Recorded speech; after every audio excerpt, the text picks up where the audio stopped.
And roll call. Commissioner Boyle. Here. Commissioner Whalen. Here. Commissioner Sweat. Here. Commissioner Johnson. Here. Zorro. Here. Vice Chair Oler has called in and will be out today. And then Chair Elliott here. I'd like to move to excuse Commissioner Oler, please. Do we have- Second. All right, we've got a motion that's been seconded to excuse Vice Chair Oler. All those in favor? Aye. Any opposed? All right, motion passes unanimous. Any additions, deletions, or corrections to tonight's agenda? Okay. Next up is citizen participation. We have no one in the audience today. So we will move forward to approval of meeting minutes for July 10th, 2024. I'll open it up for discussion.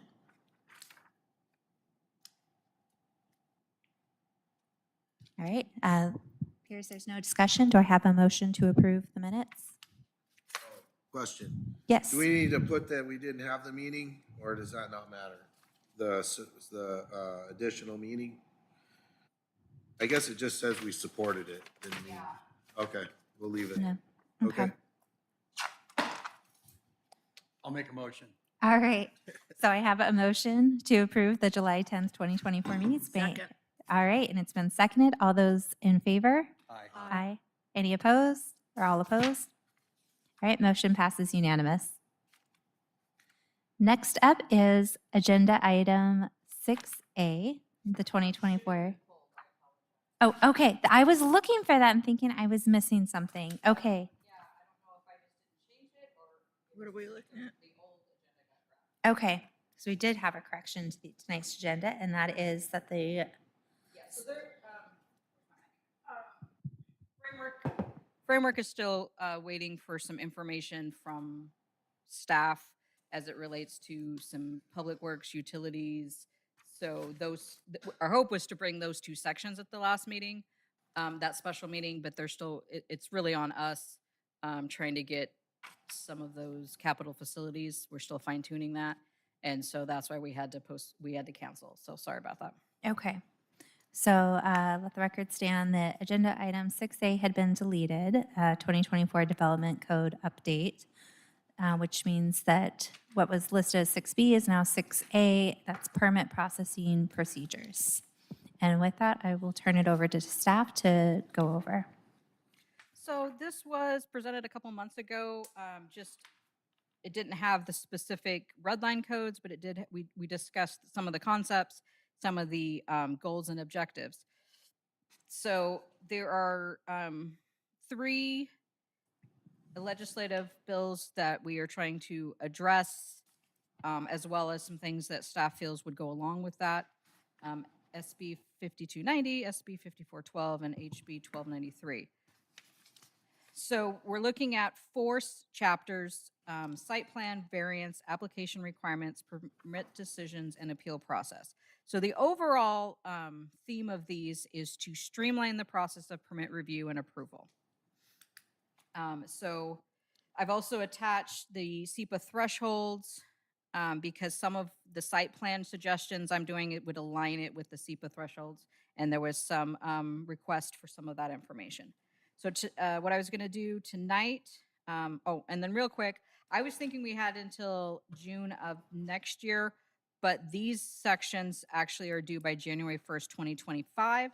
So as such, I'm hoping, so tonight we're going to be looking through staff's red line suggestions, holding a public hearing in September. Theoretically, if everyone was really comfortable, they could make the recommendation in September, but I'm assuming that there might be some changes, and that would push it off. We could do the recommendation vote in October, which would give us time to, if there was any suggestions, to clean up or refine. So that's sort of the, we're going to try to push this in, as well as we're doing all of the comp plan updates. So I'm going to go each section, kind of hit the highlights, and then the chair will open it up for our round robin discussions. Again, our objectives are to try to make sure that the application procedures are clear, efficient, and direct for both applicants, residents, and staff. Criteria should be as objective as possible, and that the level of review should match the level of impact. Uses that are allowed outright should have a minimum process. Projects with objective criteria should be reviewed administratively, and projects with more unknowns should be reviewed by the hearing examiner. Public notice comments is, again, this is just kind of a reminder. People sometimes misunderstand this. Public notice and comment is not to gauge public approval. It's to, because applications that meet criteria have to be approved. What you're doing when you do public notice and comment is, one, just letting people know what's going on in the neighborhood, but also if you allow comments, it may be to provide information that staff may not know that is objective, not subjective. Maybe there is a wetland that for some reason staff was not aware of. Maybe there is, I know on the apartments that got brought in, one of the comments that was submitted was the idea that, hey, did you know that was a drug house? And did they test the soil? Was there any concerns from that? So those are things that can be made in comments that staff can then address and put into maybe a criteria or make them do a report, study on. There is new timelines and requirements from the state. So the draft amendments have that in there. And again, just some of it's bringing consistently, meaning language and different things. Are we using the same term through all those chapters? So I'm going to start with chapter 1762, which is site plan approval.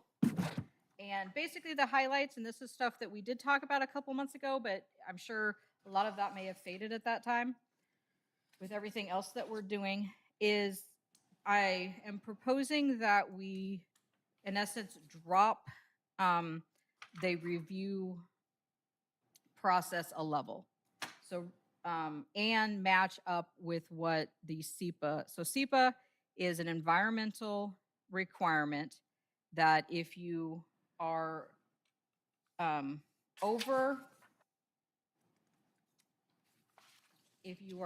4,000 square feet for a commercial, school, recreational, office, or have parking facilities of 20 vehicles or more, you have to do what's called a environmental checklist. Staff looks at it from a threshold. We notify different agencies, they review it, they look at it for their impact. So what I've using that since is sort of the model for I've downloaded, so notes, no site plan approval is required for, so the first section, A, is very similar, 1 or 2 units structures. If Just I may changing the interrupt wording real on quick, that. just so everyone's clear, we are looking at the highlights on page 6, and we're looking at Red the line. red lines on page 9. Thank you.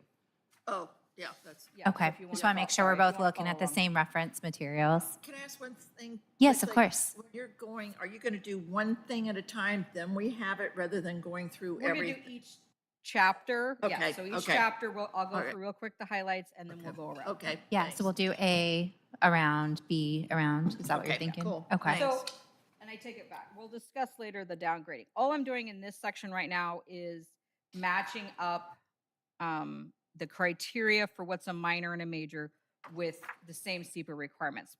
Because by aligning them, it makes our process the same. Because you have to notify for certain things, you don't for the other, and so we're just making them the same. So for minor, it would be anything up to 4 dwelling units. Right now, we allow 5, but with 5, you have to do SEPA. And so my suggestion is let's make it 4 so it's the same. So again, that means the notifications are the same. And then for non-residential construction, move that up to 4,000. So if it's 4,000 square feet or under, it would be a minor site plan. If it's over that, it's a major. And that, again, parallels with SEPA, because if it's over 4,000, we have to do SEPA notification. So then it makes sense for that to sort of be that changing mark. So again, it's basically just matching those up. And then under major, both under minor and major, the number 3, we currently have additions up to 5,000 square feet of impervious surface. SEPA talks about parking spaces. And so, again, I just sort of meshed the same idea that if it's 20 parking spaces or the equivalent in impervious surface, and we can base that on this is how much a parking space takes up, then again, we're using that as the dividing marker. And then the next big thing would be if you go down to 1762050 on page 10. I have increased the site plan review and approval criteria. So things like, so for B, it talks about all external lighting. So the current code just says all external illumination is designed to face inward so that impact to adjacent properties is minimized to the greatest extent practical, which can be a little bit subjective. So I've tried to add a few more things in there that are more objective. Also, all lighting providing the minimum light necessary, and then it's reduced glare on adjacent properties or streets by facing inward and downward, reduce light pollution by using cutoff fixtures, maximum mounting height of 20 feet unless is needed for greater height is demonstrated, and prioritize pedestrian scale lighting on walkways, entrances, and other areas used by pedestrians. Also added some additional language on reducing headlight glare by they have to demonstrate through design and screening. And then I've added D, that pedestrian connections are designed to provide safe, continuous, unobstructed, reasonable direct routes between entrances and streets, parking lots, etc. Safe pedestrian connections include raised paths, striping, and similar techniques. We have this wording for the Uptown District. We currently don't require it in other parts of the city. So my suggestion here is let's make other businesses have to somehow make sure that pedestrians are getting safely to and from their buildings. I don't know if we want to add anything. One thing got raised is, do we want to do anything about requiring some sort of bicycle bicycle racks for people who are bicycling, since we're trying to be more complete streets? Is it something we could add? Anyway, so again, trying to expand the objective criteria to make sure that we're getting good products throughout the city. And then let's see, finally. And then yes, the last clarify. Oh yes, so for D, so the current time limits say that a conditional use permit is good for 5 years. But then our site plan says it's good for a year. You have to have a building permit within a year, but you can renew it a couple of years. And the language is a little harder to interpret that I think it could be made a little bit more clearer. So what I've tried to, and also a lot of times bigger projects, they're going to do site development first, all the civil work before they do the building. And so I've tried to reword it. So I've tried to increase it so that it says that they have to have a site development permit or a building permit within that first year. And that no more than 5 extensions may be granted. We could drop it down to 4 if you want. So that would be a total of 5 years. It does say permits for all structures shall be issued within 5 years of the site plan or the site of the site plan approval. And then again, a little bit of wording, trying to again clarify and make sure it's very direct of what runs with the land and what doesn't, what uses can change with the site plan and what doesn't. So this section, I don't think it's a huge change. It's more aligning it with SEPA and adding criteria. That is my quick summary of the first chapter. Okay, perfect. So I'll open it up for a round of questions or suggestions. I do ask that if you're talking about a specific point to just tell us which page and which section you're looking at, just so that we all have eyes on the same items at the same time. And if it's okay with you, I will start with you, Commissioner Sweat. Any comments or questions? Nothing just yet. All right, Commissioner Whalen. Thank you. On page 7, which was the SEPA categorical exemptions, A thought jumped into mind when I read under minor new construction, flexible thresholds, and it's in parentheses IV. It's under 1B, it's 1B I4, Roman numeral 4. And it talks about, in essence, non-residential development, 4,000 square feet of gross floor area. You mentioned and/or, but the wording here says and, so I just wanted to be sure I understood things correctly with that.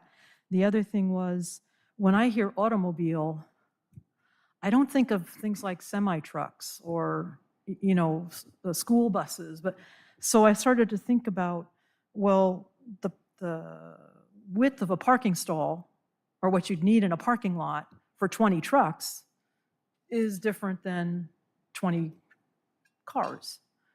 So not to have a big discussion on it now, but it just seemed that the wording on page 9 just says 20 parking spaces or the equivalent, and it could be parking that's associated with the non-residential use or associated with.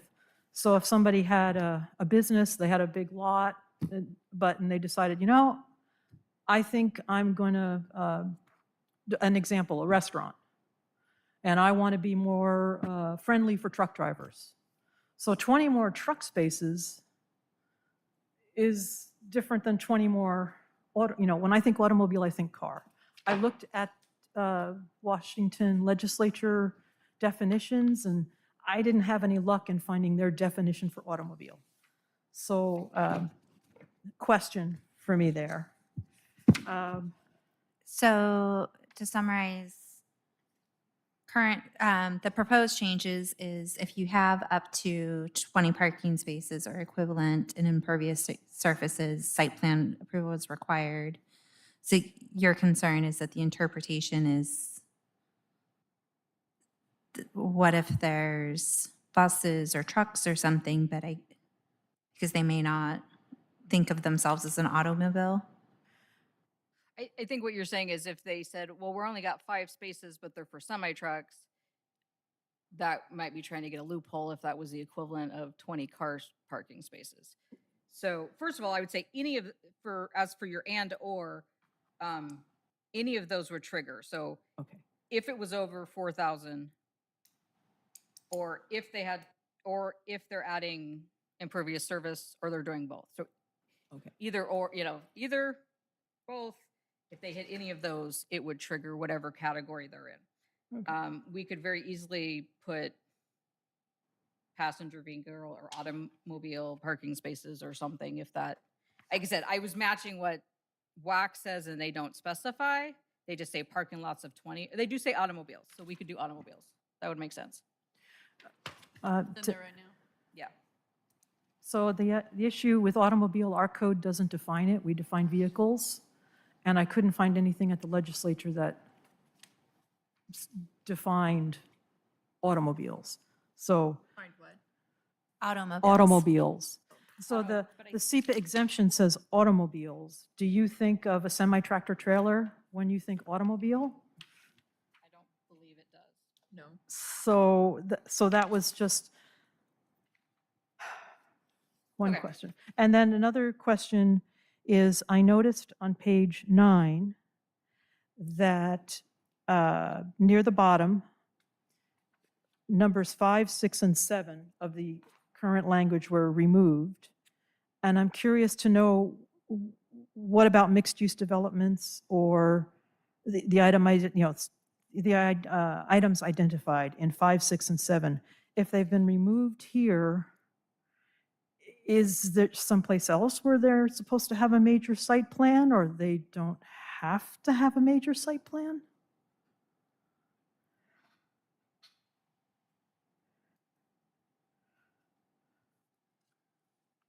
I think I was, one, I'm thinking a mixed-use development is going to hit one of those.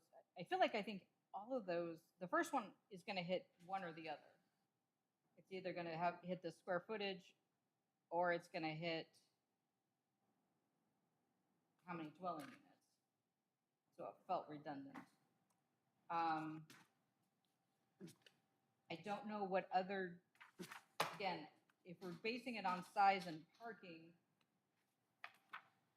I don't know what else, any type of, any kind of like any other type of development. I don't know what else there would be outside of that. Okay. um, Similar to this, to 7. So it feels like everything is either going to be impervious surface, it's going to have impervious surface size, it's either going to be above or below the equivalent of 20 parking spaces, or it's going to be a structure that's above or below 4,000 square feet, or it's going to have dwelling units above or below. So I don't know what would, I think where I got maybe sidetracked a little bit was when I read the page 7, categorical exemptions. It talks about new construction. So if if a business owner said, hey, I want to occupy a current building, and I'm just thinking there's a difference between new construction or new development in the sense that the building is just is having a new use or something of that. And I think it's maybe just something to consider, but when I hear new construction, I think that's bulldozers and, that's construction. Not, if changes were made on an existing building, would currently there's no major site plan approval for that? for If what? major site plan approval for something that's not creating a new building So or, on page 9, we're not using the term new. We're, basically, we're saying if it's creating 4 dwelling units or under 4 or over 4. So I would say if they were taking a building that historically has not had dwelling units and now they're tearing it up into 3, 4, 5, then that is creating units. I think that would qualify under one of those. If they're adding on, that would be construction of, are they under or over that 4,000? So I don't think it necessarily means a new use. I think it would be, and again, additions of, so if there's nothing and they're adding, or if there is existing and they're adding. So, okay, I don't deal with major site plan approvals like we used to a few decades ago, so a lot of it's been lost. yeah. And I so mean, that's where the question I don't, comes like I from. said, we don't, the current language actually took out new for the construction, because again, I think it's Okay. not necessary, but. May I ask another, or should we go on? Go ahead. Oh, okay. On page 10, just on paragraph D, I see the change from single family in the middle of the paragraph. That's being removed, and it's just residential development with 4 units or less. Is there a need to say detached or detached? Attached or detached? No. Okay. I mean, if they're doing 2, yeah. Because for this case, it would either way. If they were attached, they would be required. If they were detached, they would be required. If they're doing 2 units on one parcel. Okay, because it's based on units, not buildings. Like you can have 3 apartment buildings, but each building has, Or if they're 10 creating apartments in it. Or if they're splitting something, or okay. All right. So I have another, or go on to the next? why don't I go ahead and Good. give another round? So Commissioner Zaro, any questions or comments? I just have a quick clarifying question, which you might have answered when you were summarizing it. Page 9, B and C, when you revise the 5 to 4, seems like going in the opposite direction of the objectives. Is that just to match the SEPA? yes. Okay. I know. Normally, I'm telling you to get more, but it seems like, again, trying to bring consistency as the state has sort of made this difference between 4 and 5. Mhm. And so right now it would be like, right now, most minor site plans do not need SEPA, Right. but you have 5, you can do minor, but you're still gonna have to do SEPA. So yes, it's just sort of to line that up, because it seemed like that was One, it means that everything that's minor doesn't, everything that's major does. So that's a nice clarifying difference. Okay. And it also gives, I think, rationale to why we picked those numbers. We can defend those. Yeah. Okay. Got it. Thank you. Commissioner Boyle, any questions or comments? Commissioner Johnson? I'm having a hard time hearing, so I'm going to have to start bringing my stuff in with the air conditioner. I apologize. Yeah, there's on an some extra of it. buzzing today. but-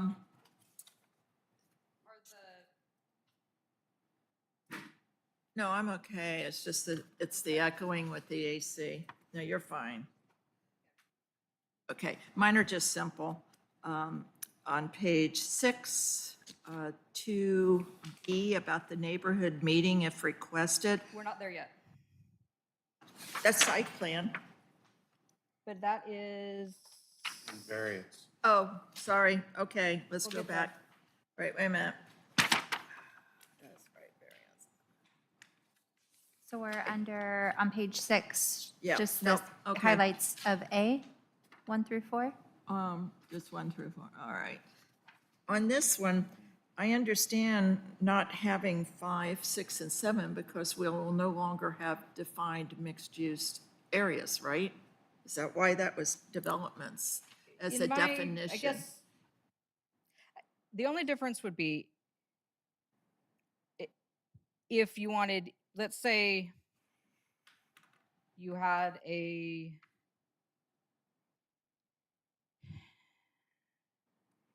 3,000 square foot structure that had one residential and a commercial attached. That would, if without 5, that would be a minor site plan because it's under 4,000 square feet and has non-residential construction. Oh, okay. If you leave it there, any mixed use would be a major site plan. So if it had one residential unit and 3,000, and so maybe it was a small residential unit of 1,000 square feet and there was 2,000 square feet of commercial. If you leave 5, then it would be a major site plan because it's a mixed use. So I guess it depends on if you want to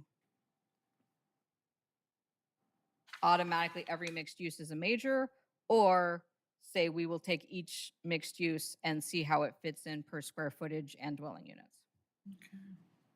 And I don't have a strong opinion either way, like I said, other than trying to kind of make it as straightforward as possible when we can. So when I look at, all right, so when I look at part B, minor site, says residential, then non-residential construction, and everything, we're staying equivalent to the 4,000 square feet as a criteria, which I understand. And as we're talking, I'm just a person on the street looking, and this doesn't say the site plan approval required, says it's also SEPA. Am I missing, like we know the major site plans have to have SEPA, right? But where will I see this later on under the variance or where? If I'm just You out, won't see it here. right? You will see it on in chapter 1770 for applications. Right. It tells you everything you need to submit. For me, I'm just got my property. I'm going to do something with it. And I don't know the full thing. If there's places earlier that says, oh, you better go look here for something else. So this is, and I know we don't want to put wordy in it, but I'm looking at the site plan approval and I go, oh, that's before the variance. That's before the application in the code. And so I said, oh, yeah, I can do this. But I don't have a professional working with me. So that's why when you contact the department, we say, one, when we get to the application section, it has a table that lists everything you need for every single type. Because nothing in here says you're going to need civil, nothing in here says you're going to need a storm plan, nothing, those things are all part of what your application packet is. And we do see here application requirements on page 10, but I think, for me, the SEPA for the major things need to be highlighted more. I don't know why, maybe I'm just thinking off, but I think a lot of times people don't think about SEPA. And even if they call in, they're not really applying it to their mind. Maybe I'm wrong. I guess I would say when people call, usually what happens with most people, whether it's a developer or a resident, is they'll call and say, hey, I'm thinking about doing this. What's involved? Can I do this? Does my property allow it? If it's anything big, we're going to require it. Well, not going to require it. We're going to strongly encourage them to have a pre-application meeting. But anything that people ask about, we sort of have standard things that we send out that says, these are the things that you may have to do. And then, like I said, the application section for it, the way Milton's code is designed is it lists everything that you may need that we can think of for each. So for minor site plan, it says you're going to need an application. You're going to need, a site plan map. You're going to have to show your storm. You're going to have to show that you have a proof of ownership. So that's where we list all of those things In the checklist. in the checklist. The other Like I question, said, under the application, it has this nice little yeah, table. well, the other thing, it's not new, and this is really quick for here. We've always had it where subdivisions didn't need approval for a site plan. It's always been that way, and I've never fully understood it, because where does that come in? Where the driveway is, which street does it access, come in and out? If we don't have a site plan for subdivisions, which we're going to maybe start seeing in the future, as maybe builders come in and buy up properties in a neighborhood and want to combine them. But we do require, basically it's saying if you're doing a subdivision, theoretically you are doing a site plan based on the fact that you were doing over so many dwelling units. And you are subject to Title 16, which is the subdivision chapter. And it does have that you have to provide your preliminary plat, and you have to do all of those things. Do understand that, but I see it says 17.62, no site plan approval is required. It's not telling me to go to the site for subdivisions. It's saying there's not approval needed. That's the first thing I'm going to read is site approval. I'm just throwing it out. It's So- always brought in a But question this into is my not, head. this is dealing with structures. This is not dealing with dividing land. If you're dividing land, you have to go to the subdivision section.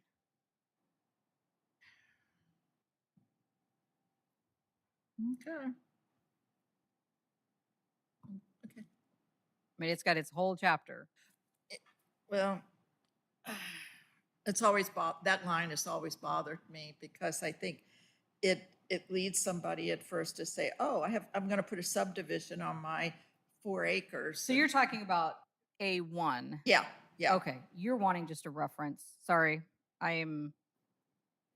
You're okay. It's one I've always bothered by, and I know it wasn't picked up, and. no, so all you're wanting is for number 1 to say like C section, C it- Title 16. Because they're going to come and say, well, no, I don't have to by this. And of course, That's you're going easy. to have to go someplace else to say, yes, you are. That's Yep. all. Thanks. That's easy, sorry. No, you're fine. Thank you. Okay. So we've got the comment that under 1762.020 A1 to add a comment that says see Title 16 for subdivision. Okay. And just double checking, is there a consensus that makes sense? And that seems like an easy add for staff. Okay. I see heads. Okay.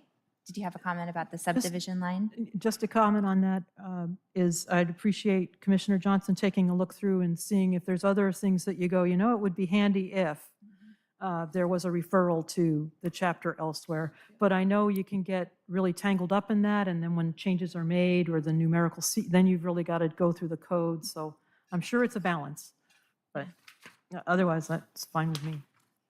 Okay, great. I know that you had a few more comments. I'm going to just do one more round.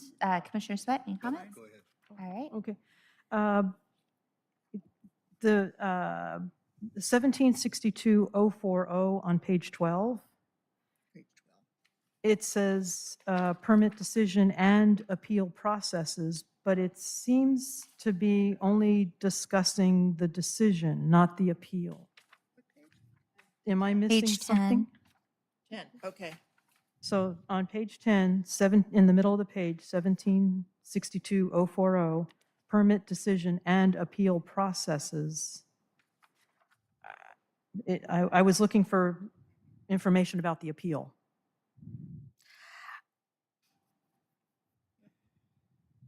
And I know appeals are discussed when you get to talking about the process types, but So I did, which I wouldn't have to, I did, and I don't know if it was intentional or not. Chapter 1771 is permit decision and appeal processes, so I could leave, so basically it would be process type 2 and process type 3 of chapter 1771 MMC permit decision and appeal process. I could leave that language in. Would that help?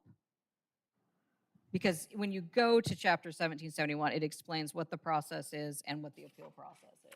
Right. So I can leave that in. I don't know if I intentionally or if I was just getting too carried away simplifying.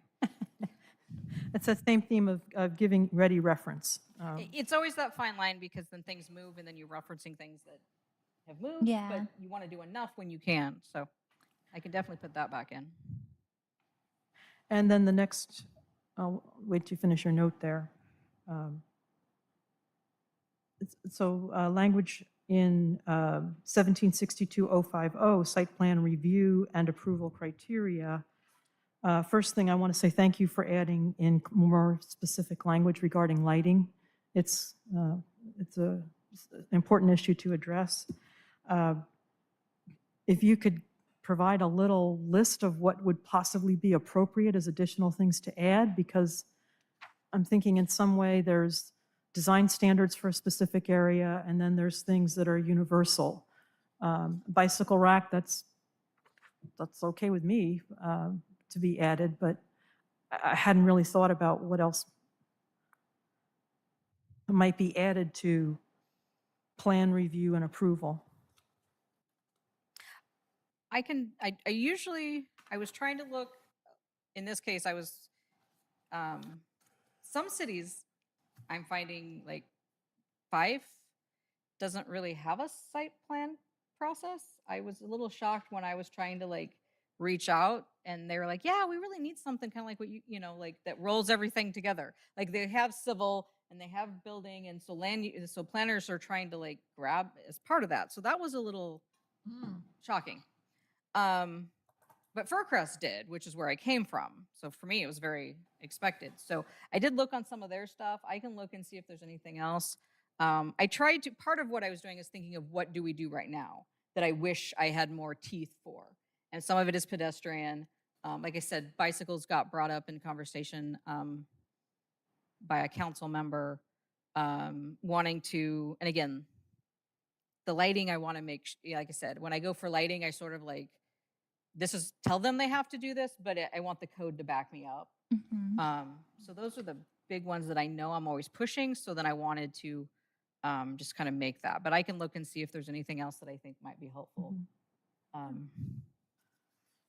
Okay, and if I may, with another on there, same area, 1762050 on page 10. I noticed that the hearing examiner is removed. So I look at the process type table and I see that in some places, the hearing examiner is the decision maker, and in other places, not. So when I saw it struck, I'm thinking, well, is this a discussion about specific process types? I was assuming it was about all process types. So I wasn't sure. Yeah. So we can have this discussion now, or we can have the discussion when we get to chapter 1771, but it is in here as well. I should have put it in my summary. So part of that we talked about a couple months ago is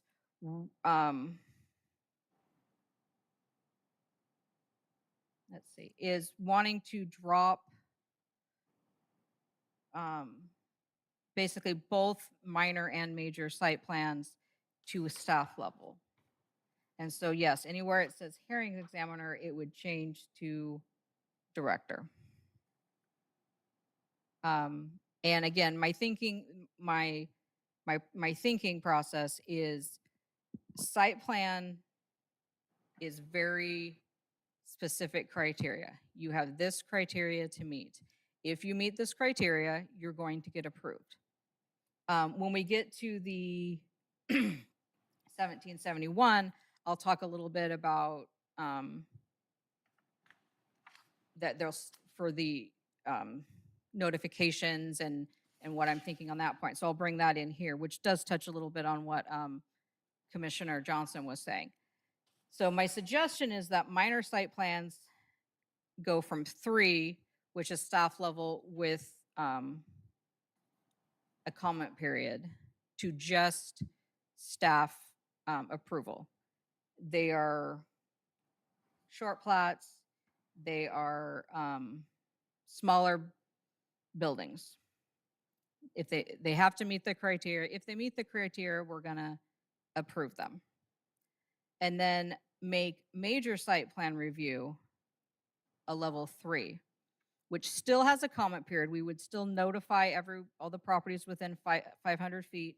They would still get a 2-week comment period. And then when we get to that section, I've also recommended allowing the neighbors, if there's so many neighbors, they could request a neighborhood meeting if it was something that they felt was significant enough. And again, I'm basing this on most neighborhood meetings I host right now. I've had, I occasionally have a planning commission member. I occasionally have a city council member. I rarely have anybody from the neighborhoods. And I feel like for those that I'm currently doing that for, most of them write me an email anyway, so they could write an email that would provide their comments to me for me to address. If it was something that was more controversial, then if there was like, hey, and again, when we get there, we can look at, we can do it as percentage or number of people. If there's, a good percentage or a good number of people that are like, hey, we really have concerns, or we really have just lots of questions, they could request a neighborhood meeting and we could host one. This is separate. Remember that this is separate than conditional use permits.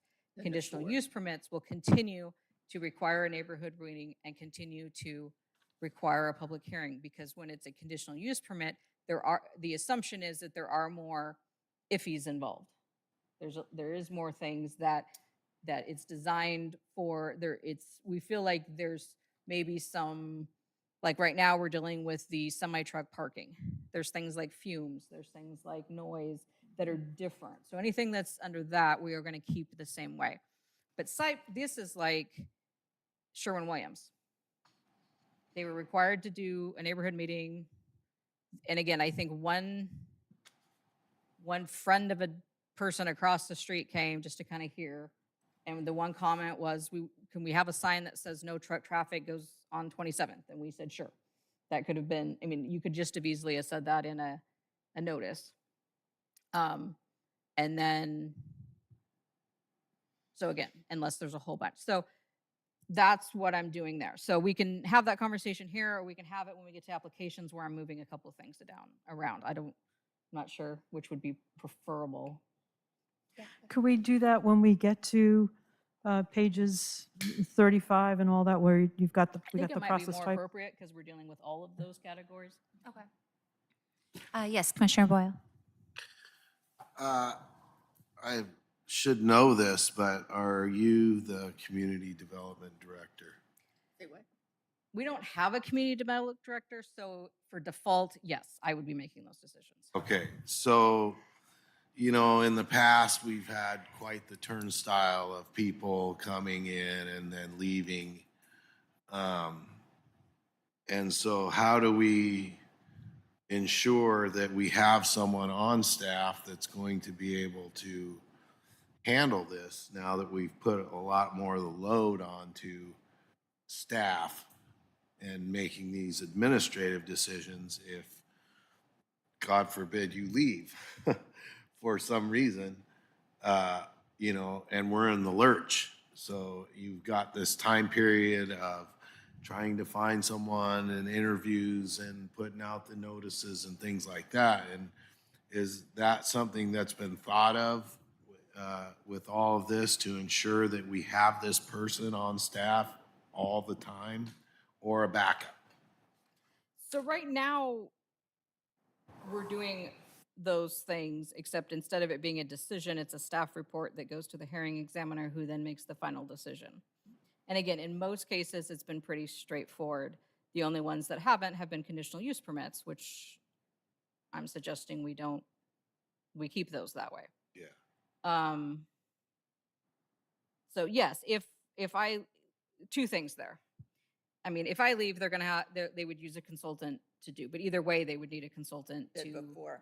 kind of what Brittany was. Okay. Two, that's part of why I am beefing up the approval criteria. Because if you have the more, and again, it's a fine line because you can't get into every minutia because you can't figure out what every project is. But if you try to be a little more specific, like again, you know, not just, we don't want you to shine, you know, we want light to be good, you know, or we want it to be inward, adds a few more things. And some of that's we know now that we didn't know then. The idea of light pollution is a much newer concept than we would have thought about 10, 20, you know, I mean, JBLM is very big on light pollution.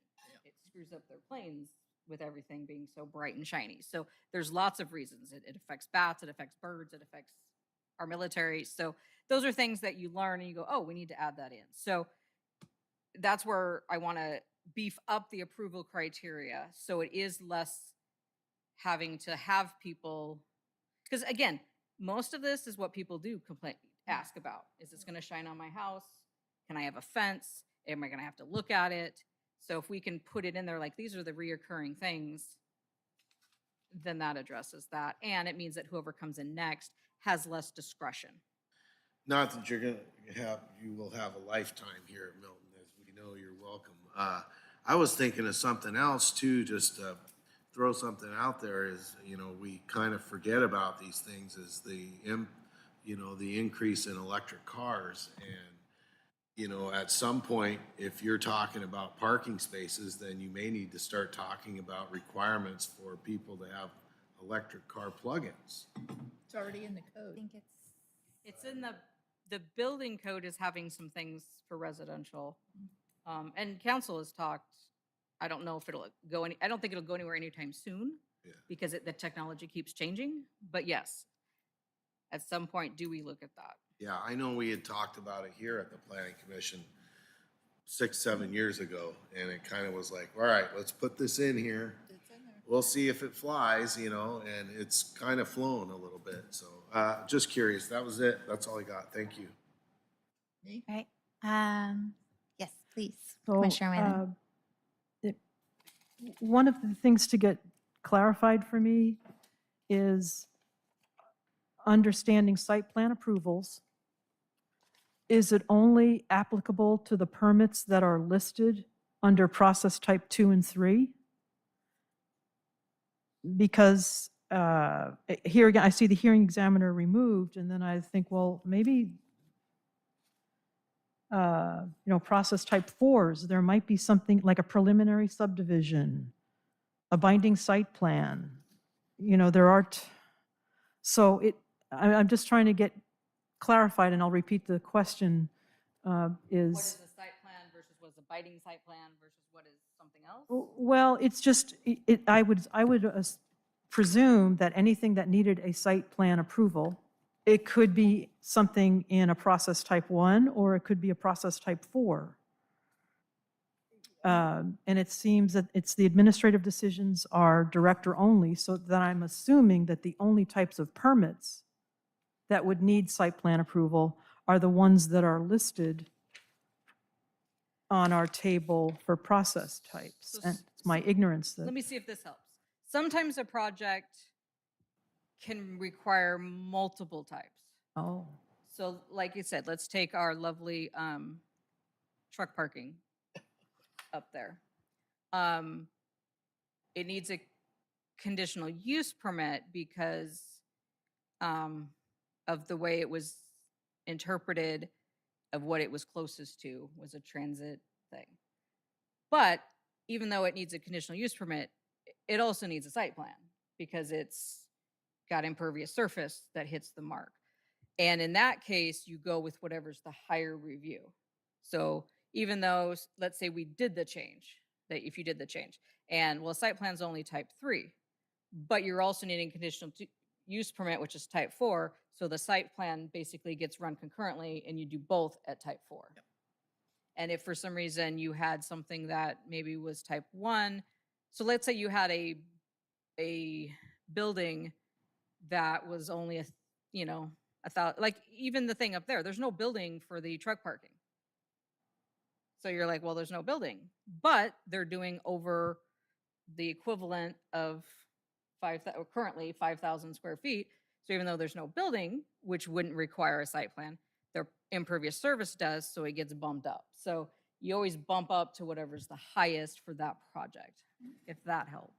Oh, that does, and then the other issue is regardless of whether it is a parking lot that's being repurposed, or is it only in the issue of creating a new parking lot, so to speak?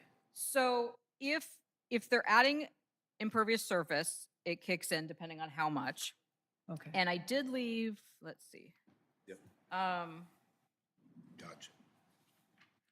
And I'm not sure, again, sometimes the titles are a little weird. I'm not sure it really runs under, I guess it runs under time limits, but if you go to page 11, 1762070D,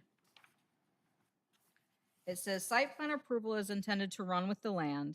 The change in use from one permitted use to another or any change in ownership or tenancy shall not require the issuance of a new site plan approval.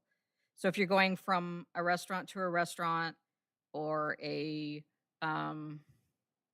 bookstore to a yarn store, we're not going to require you to do anything. But if the use increases impervious surface, traffic impact, or the parking required, then in such cases, the community development director shall review the change of use as again, I'm proposing it as a process type 1. I may want to rethink how that works.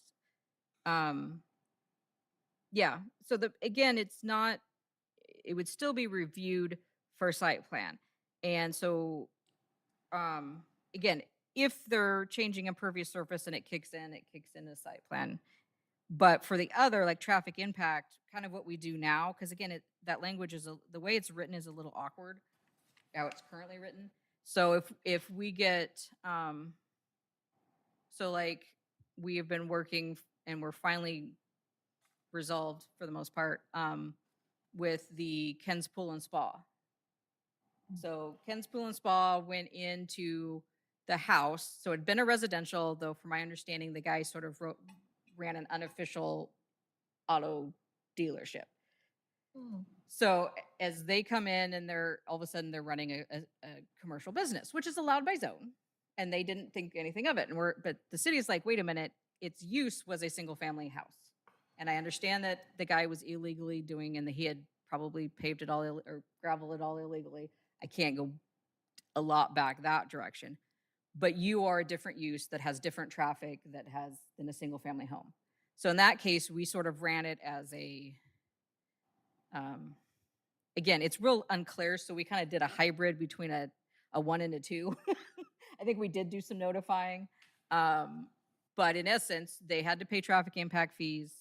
They're supposed to be putting in landscaping, so I got to bug him again about that. But so yeah, so if something goes in that is substantially different, we review it for those things. Now there was one, I can't remember what it was, that they came in and they were able to demonstrate, we can look on the traffic impact and it was like, okay, this is what the use was. The use they're proposing is actually less traffic, so you're not increasing, so you're fine. So yeah, there is some, if you're changing, we can look at and require some stuff. So something that would be in the other way, if it was an accountant's office, for example, and they only needed 3 parking spaces in this, I hate to, an office building, let's just say. And that's what the building got approved for. And then it's something that's got a lot more traffic, a lot more people coming and going at a time. Is that just something you look at and say, oh, that triggers a minor site plan? I mean, do you have the leniency, given how this code is written, to say, that's reason for me to say, we got to look at this more closely? Yeah, and the way so it's the things that trigger it is if it's a change of use, impervious surface, which would trigger anyway, traffic impact, and parking required. So we would look at it and say, yes, this is going to require a heck of a lot more parking. At least the parking aspects, we need to have a kind of an amendment to what's there. How are you going to address that? Now, in some instances, like if you take the Safeway parking lot complex, Yeah. in essence, those are coming and going and they sort of even themselves out. So yes, a restaurant went in here, but a restaurant went out here and a dental office within. So you sort of, plus Uptown doesn't really doesn't have parking. It's kind of an exception. But for large centers like that, we're assuming that it's going to even itself out. And it kind of did, because like Grocery Outlet went in to where there used to be a hardware store, but then a hardware store went in where there used to be a grocery store. So even the big size, they seem to sort of. But yes, if you're talking a single unit or you're talking something that's really small, we're going to look at, are you triggering that? And then we would use that to make them review and have maybe not a full site plan review, but definitely have you need to address parking, you need to address impact fees, and look at that. And last thing on this issue is, under plan review and approval criteria, a noise generated by the use. Is there something that could be added, as was done with lighting, so that there's less wiggle room around, well, gee, my business grew, and all I needed was a little tool or equipment, and now that my business has grown, I need a big Yeah, we can look at that. type of tool. So noise, to me, that along with light, noise is a really big deal for people in general.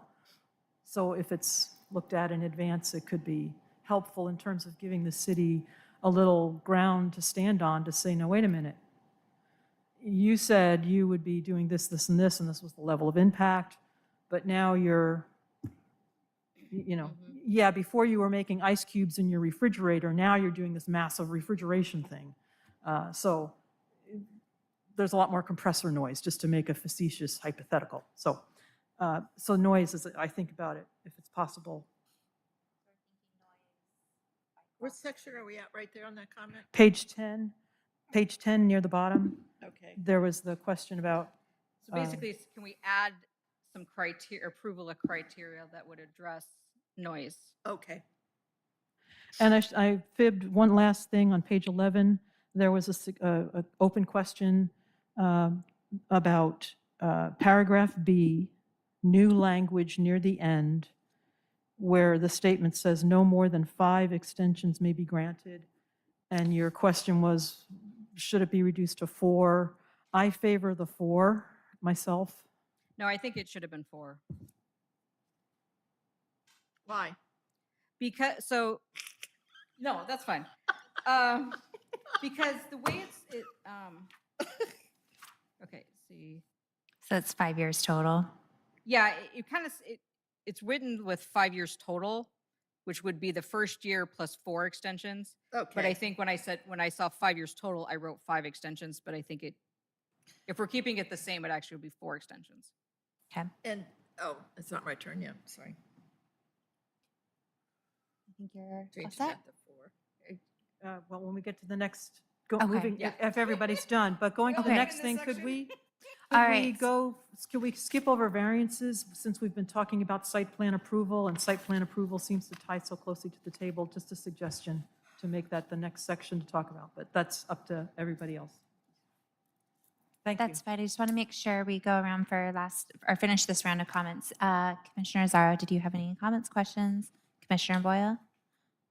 Commissioner I Johnson? just want to say I like the fact that we've clarified the time limits and actually had it, and even with the 4 extensions, whether it was 4 or 5. So we're going to change the 5 year, how about on number C, all structures shall be issued within 5 years.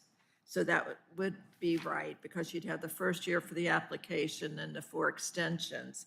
And under those extensions, they have to be the same use, correct? Yes, you're just extending what's already been You're approved. trying to finish up. You may run out of money, you're trying to get your financing together. There might be something that they haven't gotten done, and it gives them a chance. Okay, I'm fine. I'm done for now. All right, so with that, we'll turn it back over to staff to go over our next round of highlights and sections. So the request has been made to move to 1771. I'm not opposed to that because Okay. they do sort of connect, and then we can back up to the other two. Perfect. That means we are moving on to 1771. Page 35. Which one, 35? 25? 35. 35. Okay. So we are looking at page 6 and page 35.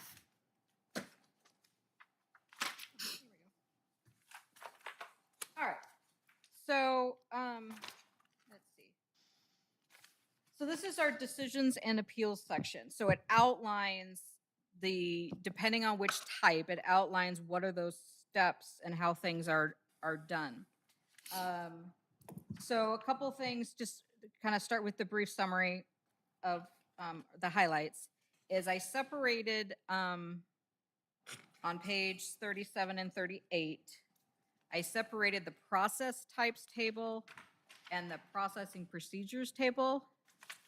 It was sort of just one long connected table, and it seemed like it just was, if we need to edit it in the future or just trying to look at it, just seems, it was nice to separate it. And then I created, so again, we adjusted the, let's see, looking on page 38, I've added the wireless facilities. I dropped the minor site plan to a process 2. I dropped the major site plan to process 3. If we add a minor variance, it would be a process 3. I left our current variance process is a type 4, so I left a major variance. Again, that means it would go to the hearing examiner. Conditional use permit would go to the hearing examiner. Added in the other wireless. And then I actually, so I put site-specific zoning map amendment under process 5. So process 5 it's sort of a in-between. Let me see, double check, make sure I say it right.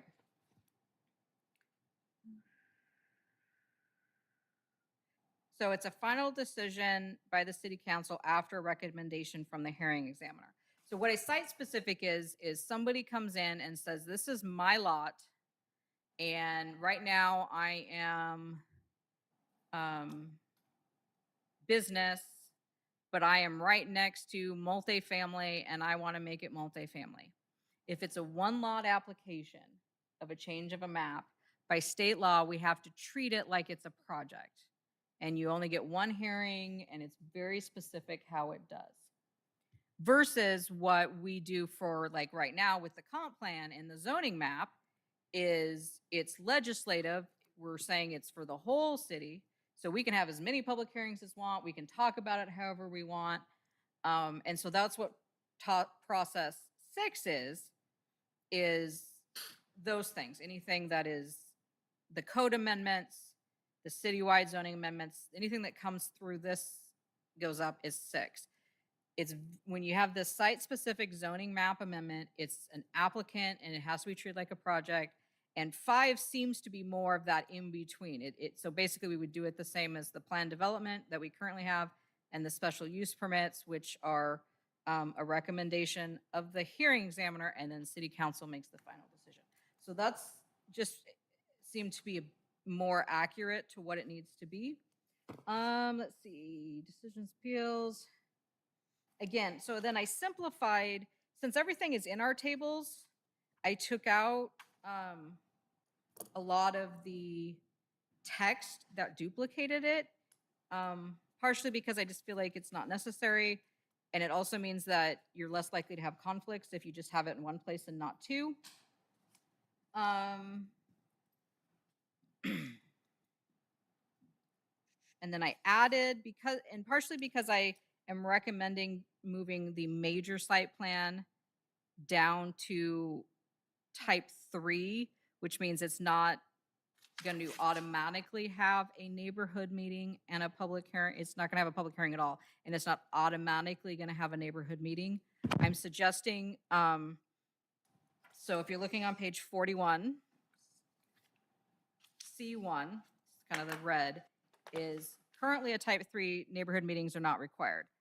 I'm suggesting we add language that says, unless the applicant requests it, or 5 property owners who receive the public notice request one. Again, 5, I can't remember, I was trying to like estimate how many properties get it and what might be a good number. Because if it's just one, we can talk to them. But if it's a group of people, it makes sense. So I'm not stuck on 5, but it seemed like that was a nice number to get enough people. Okay, oh, sorry. Oh, And I comments. think, and then at the end, it includes, so the state has specific timelines that they changed them to. So on page 49, so basically it used to just sort of be 120 days for everything, which was too much for some and not enough for others. So they've come up with anything that's a type, and I don't think type 1 and 2 really had a deadline. So type 1 and 2s are now 65 days of staff time. So if we write a comment letter back and say, you need to make these, so let's say they apply on the 1st, on the 22nd, we send them a comment letter. At that point, the clock stops. As long as they have it, we don't have to do the clock. When they submit it back to us, that clock starts again. So it's 65 days for type 1 and 2, 100 days for type 3, 170 days for type 4. And that matches what the state is requiring by the end of the year. And honestly, it actually gives us more time for type 4s, which is great because we have neighborhood meetings, we have the public hearing. It's hard to get that in, but it's less time for type 3s, which is fine because again, we don't have all those steps. And so those are the major highlights that I tried to bring up, but then I'm ready to go around. Okay. Great. So I will switch it up and I will start it on this side of the room. Commissioner Johnson, Whoa, okay. put you on the spot. Wait a minute. If you prefer, I can Okay. make mine first. When or- I look at this section versus the first, I'm going to go back to titles. Hearing examiner, perfect. I see over the board, planning director, director, community development director, and applicable director or designee. For the type 1s through 3, I think applicable director or designee clarifies that we really don't have a community director, and we won't have to worry about it in the future. That would be my Also suggestion. helps if I spell it right. Yeah, okay. Then on page 38, and I think the way this is set up, the way you've done it is much easier than in the past to see the procedures and the process type. But when I look at the notes at the bottom, I see 1 through 4, but process 4 is a 7, and citywide zoning under 6 is a 5, and I'm wondering what It's on the top of the next page. sorry. Gotcha. Oh, which is a good to point out. The ones with the 7 Yeah, that's what I, says, and this was, this came from the Planning Commission, I think it was Commissioner Boyle, that if a project is over 50,000 square feet or more than 50 units, we will do a 1,000-foot radius instead of the 500. So that's would have been Alright, like the that's right. church, or if it was something really large for housing, we'll actually do 1,000 foot instead of 500. the final question, I'm sorry, I had this turned, I apologize. The other time we were talking about parking spaces and we use we use the shopping center and stuff. As our population grows and more apartments are going in Edgewood, we are going to see more cars coming to stores in Milton. And you know, and there's only X amount of land space of how many cars you can actually have at one time on a place. And we've seen that in one piece of property on Milton Way where they have something going on and people are parking on the street and otherwhere. So I don't know how you actually solve that because every city has that issue as it grows. And you're developing new businesses, new homes, you'll have an overflow of traffic. And even though it's in and out, there may be a time that, like the fingernail place next to the bank, sometimes they are overparked. You know, they're really crowded in there, so I think it's something, I don't know how you dictate space. The 20 is fine, you know, you understand what I'm trying to say? We have the inflow, but we're growing so much, we can't provide parking spaces for every car that's going to come into the city sometimes. Milton Days, shopping, a big sale in the shopping center, it may get overcrowded. That's the nature of business and people. Yeah, I mean, you have to plan for in essence, the normal parking. Right, And just right. assume that if a couple times a year it exceeds, you do your best. Yep. And And you if can do it- like what we do is we bus people, I mean, from Milton Days, we'll be busing people from the school. Yeah, and even that, we can see it in places now that even in the days in that area too, when there's a good dinner, they're spread out all over parking. It's just the nature of our streets, unfortunately. And if we could win the lottery and get $1 billion or $1 billion come to us instead of someplace else, you know, we could do something. We could elevate the streets and build bridges. Big old parking I'm done. garage. Yeah, no, but thanks on that. I read the next page, but I didn't read quite the top. I went to 1771050. Missed it. Yeah. That's all I have. Okay. Commissioner Boyle. Thank you. In response to that, I would say that if people are going to complain about traffic and parking, maybe they should use some of the billions and billions of dollars in this state that we pay for light rail and transit and all E-bikes. these things that lose money hand over fist and people keep voting for. Maybe if they used them, there wouldn't be so many cars parked on the side of the road, but Yep. I don't know. That's just me. I have common sense. Thank you for the footnote on page 39, number 7, 1,000-foot radius notice for projects over 50,000 square feet. But I do not see a footnote 7 on either one of these. Oh, yeah, it's right up here, Where? on the first line. Processing. It's on the top. Yeah. Bugger. You didn't I listen looked to me at when I all talked. I was looking at all the individuals. Anything in that category. Geez, here I was gonna complain. She does me a favor. I've been crying about it for 3 years. Thank you, planning manager Stallnecker. I appreciate that. That's all I got. All right, Commissioner Zarro. All right, if it's okay, I have just one quick comment, page 41, item C1 there, neighborhood meetings are not required unless the applicant or 5 or more property owners who receive the public notice request one. I was wondering if there was a way to say, like, unless 5 or more residents or community members or something like that, just because I don't want to key in on property owners, just in case it's Reynolds. tenants, residents, rentals, and then also like the Lloyd's project, just going back to that, part of the issue was that the notice didn't go out as far as they would have liked, and so then those members didn't feel, so just making sure that there's room to, just some sort of tweaking to where, because like, you know, Yeah, if there's you're an right, 'cause apartment at an If you're a intersection rent- that I if you're a frequent, tenant, Yeah. would be affected, that would, but you're a resident, that's not a Mhm. property owner.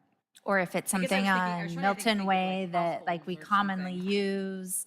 And it's like, well, but I use that street all the time and that's going in and that might impact me and I caught it and would like have questions when like a meeting. I just wanted to make sure it wasn't too be- limiting.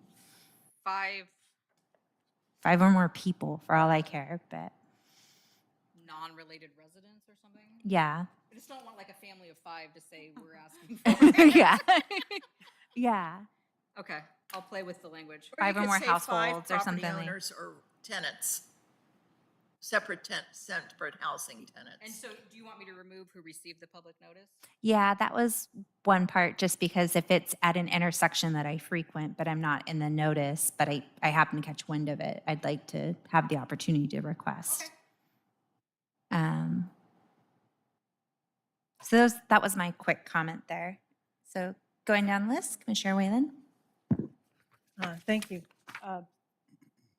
Several comments. Just in general, I'm sorry to see the less public view of things by moving site plan approvals down one level as a general comment.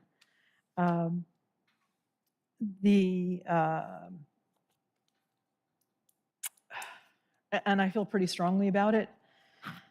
So the question in my mind is, as I look at other cities, they have different categories or different types of permits under their own process list. So there's variance and all of that. So the question in my mind was, are the House bill or the Senate bill that's driving this streamline concept, make it simpler concept, are they really specific about what has to get streamlined, or it is, and I'll make an example that may not make a lot of sense, but, in some cities, a major site plan approval is a process 5. In our city currently, it's a 4, I think, if I'm reading right. So the question in my mind is what's moving things down, and do we have enough safeguards, checks and balances, notice it out? Because it seems like now the citizenry, it's going to be on the citizens to check the portal, which is helpful for the permit citizen online portal. That seems to be the way to know things, because there used to be more yellow signs put out. And a segue is, I wish the yellow signs that, when they are required, are bigger. So to me, the community notice issue is an important one. And that I understand in your introduction, your staff report, the purpose of public comment is to bring along more objective information. I think it's important to hear when people say, no, I don't like this. I don't want this. It informs the community development department to go, maybe we should rethink that. So, and I've witnessed it years back where the person behind the desk was saying, no, checks the box. Doesn't matter what you think. And it was like, wow. It seems that there would be a value to the community development department to go, become aware of concerns. So that's a generalized comment. And I will say about neighborhood meetings, I think they are valuable. And yes, it can vary in terms of attendance. I think about the development on the corner of Porter Way and Milton Way. There were quite a few people at that meeting, and I think there were 2 topics discussed. There was another development, I can't remember which, but it matters when people really see it in their yard. On the issue of public notice, to keep that theme going, I too appreciate footnote number 7 that's listed on page 39. I'm wondering if there's a way to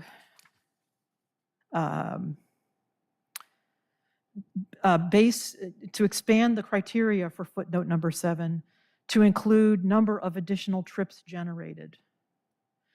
Or something, and again, the redevelopment of the Lloyd's gravel quarry, that's, I've heard people say, gosh, I'm on that street and it's going to affect me. And I'm more than 1,000 feet away, or I'm more than 500 feet away, was the original. So I appreciate increasing the radius for notice. But it seems to me that when you have something there, please consider a threshold whereby if something is going to generate a whole lot more traffic, for example, in the mixed use, a neighborhood mixed use area, folks are used to Betty's Barber Shop, and it's 2 people showing up, and then it turns into a super duper popular drive-through venue, and now there's cars driving through 24 hours a day, and there's a speaker, and so something that would trip notice based on an impact, like traffic, like number of cars or increase in noise level is a suggestion.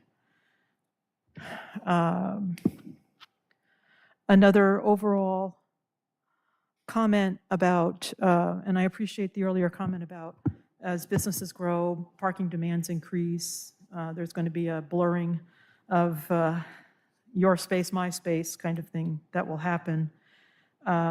I think about the fire marshal and what a building is approved for occupancy. That I'm assuming that's part of a process, that fire department does review things and they stamp approval. Building occupancy is, I don't even think I see one in this room, but an occupancy level that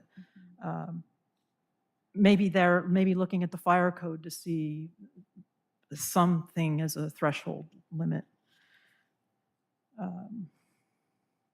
Another comment in general is I noticed that in some types of permits, there was a specific listing of a minimum requirement for a written report. And that seems to now be struck through. And just seems to me that, is there some other place where you've got minimums, or,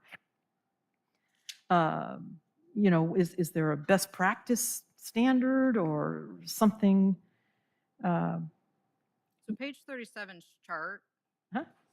identifies what requires a written report. But the contents of that report are specified in area that you've struck through for the sake of the starting point of streamlining verbiage.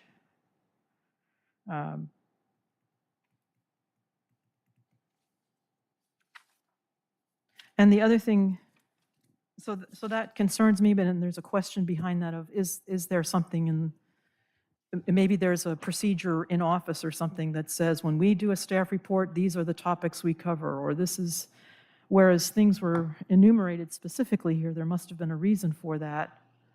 And is that addressed in some other aspect of the overall administration of the?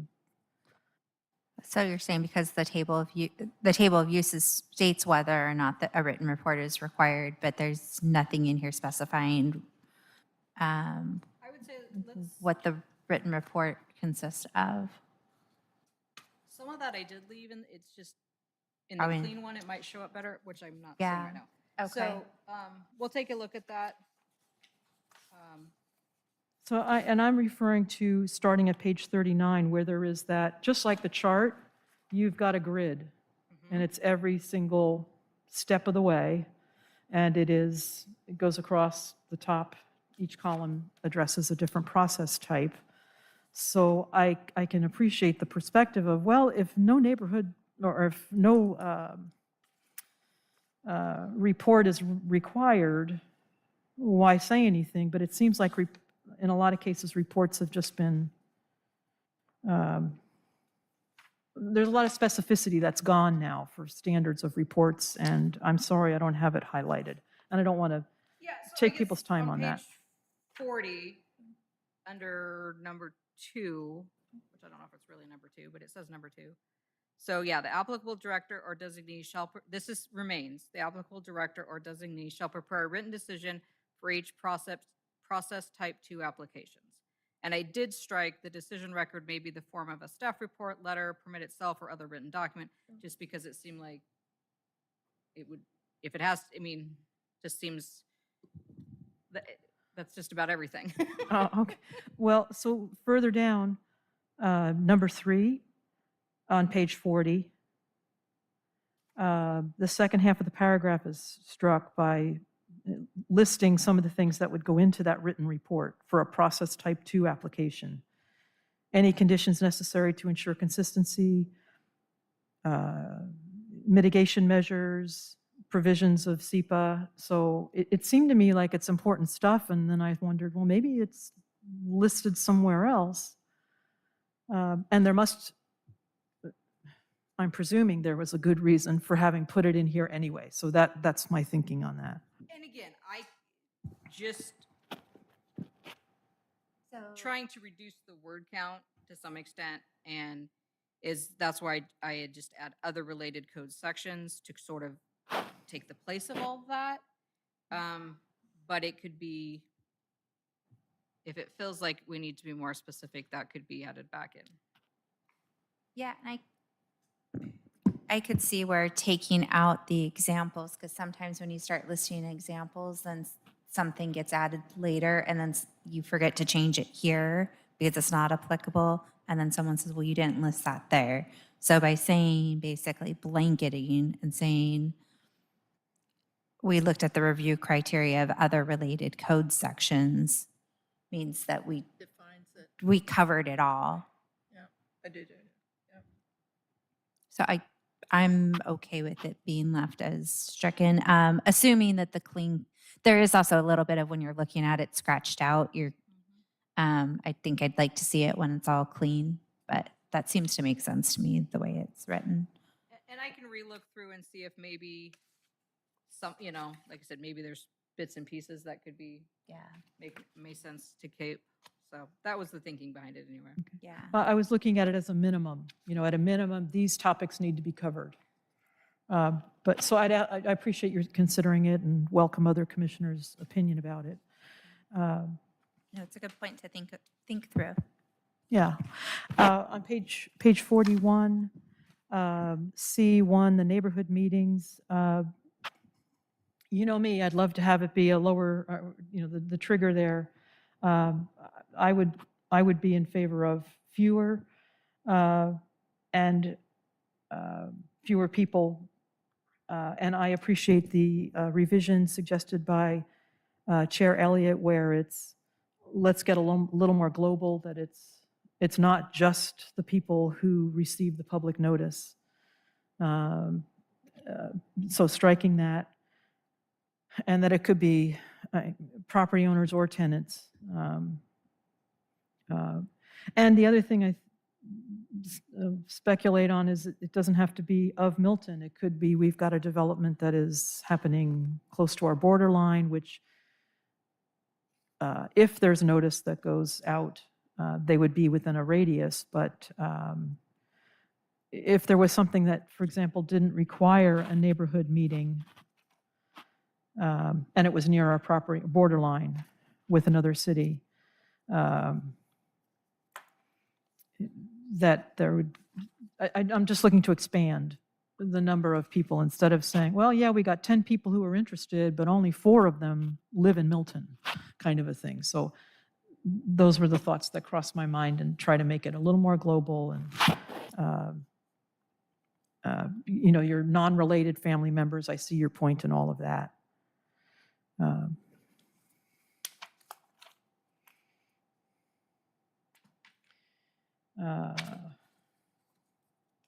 And I think at the, the last thing is on page 49. Now, and you know me, I said last thing, and I could be exaggerating. Page 49, 17.71-100, general, city procedure timelines. I appreciate the clarification, but I'm curious about how paragraph A with the table there that lists the process types and the number of days, but I look to paragraph B at the bottom, and in the middle in red ink it says permit type singular 3-5, but when I look up at the table under A, process type 5 isn't listed. So I'm wondering, is there something missing or? Because when I look at the table, it shows that the quasi judicial decisions are both 170-day time limits. It should be, the table should be 4 and 5. Okay. 4 and 5. Yep. Okay. I forget that's got that. On the same line? Yeah. Okay. What about 6? No. Okay. 6 is legislative. so Gotcha, there's that's no right, that's applicant. right. Yep, okay, thanks. Yep, okay. And I'd be happy to, uh, let this go to the next person before carrying on with any other comments. Because it's just the first, second round, or I can, Yeah, why don't I at least give Commissioner Sweat an opportunity? One thing yeah, yeah. Yeah. that I want to say is I like the 1,000-foot radius, but I don't think that's quite, would that be adequate in your position where you were down there on Fifth Street? So with that one, what I would say is of the project limits is kind of the only little caveat, because I feel like that conditional use permit applied to the property, but most of the people on the street had an issue with the road construction project that was associated and tied to it. And so it should have been, in my opinion, within 500 feet or to 1,000 of the project limits and not just the parcel limits. Well, isn't there a way we could say in here that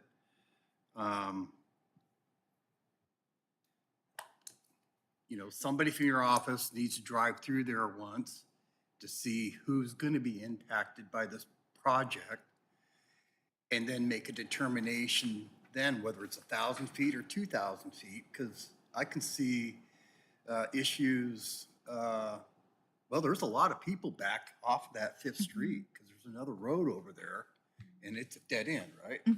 I Yeah. will think of some kind, let me think of some kind of language that, Do you follow what I'm?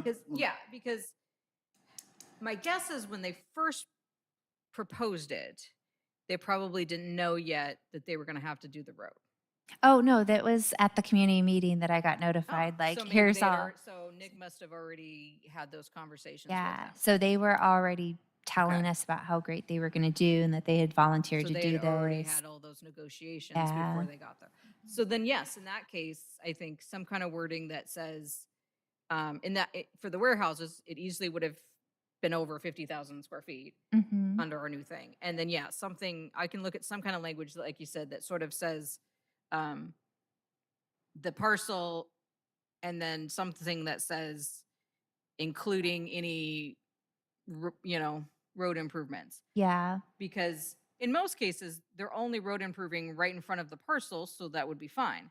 But in Mhm. that case, they were rebuilding a huge stretch of road. And so, yeah, yes, your affected parties was much greater. yeah. So we could come up Um, with language that stretches that. Yeah, because there's just sometimes the project limits is quite a bit outside the parcel. You think of times that wetlands or something like that's hit, because something like that, you would think 500 feet, even on the opposite side of High Lobos, should have gotten noticed. I don't know if they did or not. I didn't ask that question. But it was with that, I was at like 498, so I was within 500, but my neighbor next to me had no idea. And it wasn't until after the meeting, I'm like, I was told, what are you talking about? And we found out we were the last property to get notified. That's Yeah. why I think, when you get this information, they're applying for a permit, then someone from your office, the planning office, whether they look at a map or they go down there and drive through it to try to imagine how the impact is going to be on this community.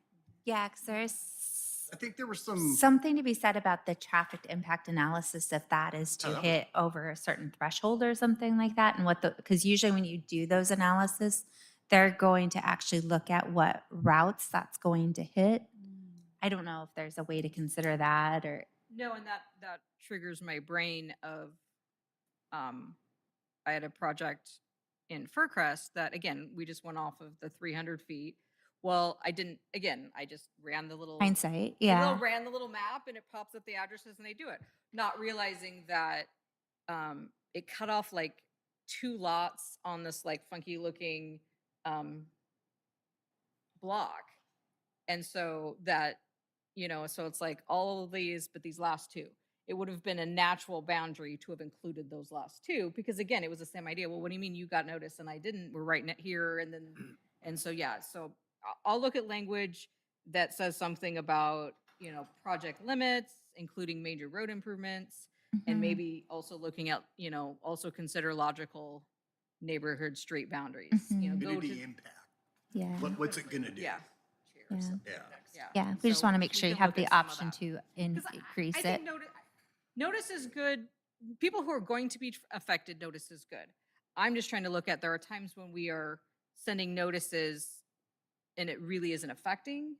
Mhm. And then, so then it's added time, money, and Yeah. Yeah, Commissioner Johnson. Public notices. You can go into many towns across this country and look at public notices of change for a piece of property. And it's always just a little piece of paper, put on a piece of wood, the rain gets it, the writing goes away. Unfortunately, that's in planning in a lot of places. The other aspect, I do like the neighborhood meetings as well. I know people don't have, they have a voice, and it does help in decision-making, and so I think they're important. I think increasing, it's also neighbors talking to neighbors. If you get a major notice of something happening in your neighborhood, and you're not going to go tell your neighbors or get their opinion and say, hey, we got to do something, then why is it always incumbent upon the city, who's short-staffed, to go and do more? Because people aren't taking their own initiative to share the information, to keep up on. If you see a sign on the road that says public notice, you can't read it because it's a 2-lane street and there's no place to pull off to read it. So I'm in a quandary about expanding, except in a case like the 1,000, if it was really other streets and stuff.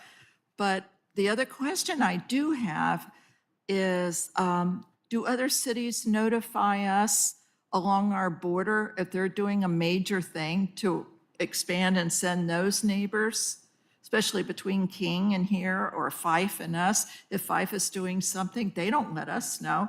You had to find it out. We knew, by reading and looking, we knew they were going to make what was the place down there in Fife, the building that's empty, and it was going to be not a rehab, but a turnover, a work release program building. And we only found it out because somebody said it.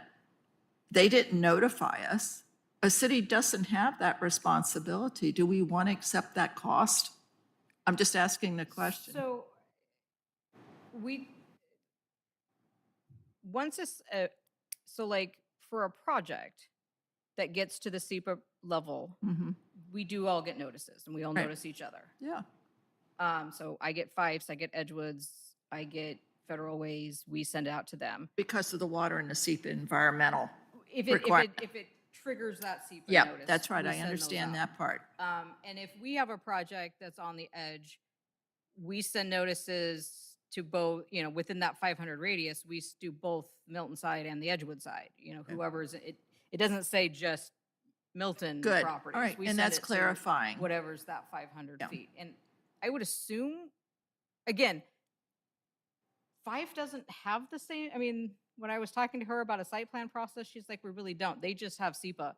Right. So if it doesn't trigger, then they don't have as much. So they probably may not notice as much because they just don't have it. And the other thing is too, is that the mayor usually goes to many meetings with other mayors, and so information is shared and brought back. So we're aware that way of things So is that the happening. one that the Department of Corrections was talking about? Yeah, yeah, Yeah, so because that was still in the early discussions, yeah.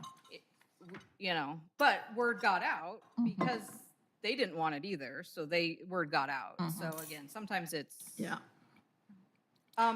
real quick, I realized I do need to point out one other thing on page 52. 52.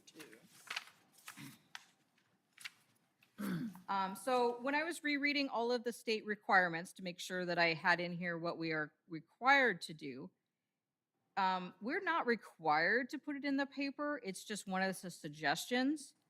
My feeling is I don't know anyone who, it's very expensive to put notice in the paper. I don't know that anyone goes to the paper looking for our notices. So my suggestion is, one is to change mail to distribute, because again, as technology changes, it may not be mail, but in most cases we are mailing. But my recommendation is we remove requiring the paper and instead require the city's website and our city's bulletin boards. I agree. Because I think that's where people, and again, we still require the yellow sign, we still requiring the mailings. That's not changing that. But I think people go on the website and I think people look at our bulletin board. I think it's a terrible waste of money to put it in the paper. Well, also, I'm sorry. Yeah, go ahead. Also, a lot of people aren't getting the paper anymore. Right. And we don't even have the Signal. We get the Tacoma Weekly at the post office. And so that avenue is less and less. Somebody in Michaela age bracket isn't going to read a paper. They're going to do it online. And I read mine online, so. Yeah. I was gonna say, the only people that are going through those are Right, people that right. are The hunting for website- business The opportunities. website should be the key for everything in Yeah. this city. And I keep saying this and beating that poor animal or whatever, the tree. People have to take the initiative also and responsibility for what's happening in their neighborhood. But I do need to put back within 15 days of the notice of application. So I will put that back. What page? I got a little carried away with my striking. On 52, it should say on the city's website and bulletin board within 15 days after the notice of complete application. That stays? Okay. That stays. And it might be that it's someplace else and that's why I struck it, so I'll double check. But I want to make sure that the timelines stay. That was not my intent to get rid of that. Okay. Continuing on with our round of Sorry, questions I'm and done. comments. I'm done. Commissioner Boyle. Thank you. I look at it as transparency. And the city was not transparent with that development. They could have easily notified another 500 feet. They knew the impacts of it from the get-go. And so that's why I have requested this 1,000-foot. It's common sense. Everybody,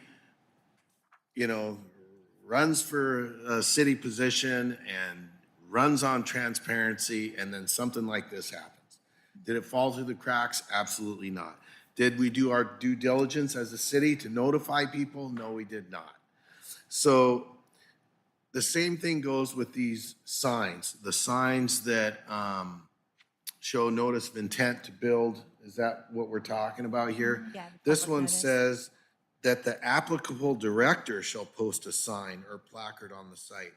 Now, when someone's gonna do a subdivision, doesn't the builder do the sign? Currently, we do the sign. Oh, that's gotta change. You guys need to change this to the King County code, part of our city's in King County anyways, where you get a 4x8 sign, where somebody doesn't have to get out of their car and go up and read the fine print of an 8x11 sign. And let's do this now on 177120. Page. 52 on line D. And I think that would take that sure would help streamline some of the things that you guys have to do and put it on the builder. That's what King County does. I put one up the other day. It's 2 4x4 posts and not a 4x8 sheet of plywood, but it is on a sheet of plywood that is printed by a sign company and has the notice of significance of yada, yada, yada. And you see them everywhere. The ones in Milton, you do not see. They fall down and the little 1x2 stake gets broken off, or the wind blows, or like she said, it gets rained on and then you can't read it. And so let's change this now. For which process, though? No, for anything that General requires notice. a posted sign on the property. Right. You're saying, which I'm not opposed to. So I will look at King County's see what their standards are, I'll see Please. what others, and we can make the developer do it and make it bigger. And I can go around and take a couple pictures as examples. I know there's one right on the other side of Meridian. Yes. On 28th Yeah. or what, go down 28th, the cross Meridian, that turns into something street, and it's right there on the right for those houses going in there. And that's all I got about public notice. Neighborhood meetings, I know you gotta streamline, and staff doesn't wanna listen to people cry. I mean, we all have our opinions, but like, you have to stick to, how did you put it, to, Democracy. no, Transparency. transparency, but to a point. I mean, if somebody's putting a subdivision in down here on Fifth Avenue, and somebody over at the top of Taylor has an issue with it, I think an email will suffice. You don't need to have a meeting about it, you know what I mean? But, And on that note, I will, again, going back to the chart, short plats under my current thing stay as a process 3. So any short plat is going to have mailed notice and a comment period. And any actual subdivision is still staying where it would have a neighborhood meeting and hearing examiner. So I'm not changing, I'm not recommending any changes to the platting of new lots. oh, it's Here's- actually, I can't find under process type 3, short plat. Am I just overlooking it on page 38? 1771045, page 38, the second one down under process type 3, preliminary short plat. Preliminary short plat. Okay, I just scanned over. Which that's a whole nother discussion that I'm not going to get into of, sometimes it just says preliminary short plat, sometimes it just says short plat. I'm winging it. I'm going with it. All right, continuing down the road, I forget if I asked Commissioner Zarro, did you have any questions, comments? Real quick, the last paragraph on page 49, we talked about adding type 4 and 5 to the table, but that last paragraph, that's the only spot where we write permit type instead of process type. Is that on Should be purpose? process Okay. type. look at you. Thank you very much. Welcome. Thank you. Nicely done. Okay, nothing for me. Commissioner, or do you mind if I go Commissioner Sweat, then Commissioner Whalen? Yeah, Commissioner Sweat? I'm good. Okay, Commissioner Whalen. Let's see, the site-specific rezone. You mentioned that there was state law. So it's listed under column process type 5 on page 37. Excuse me, 38, I apologize. Process type 5, the third one down, that's something new added to the chart.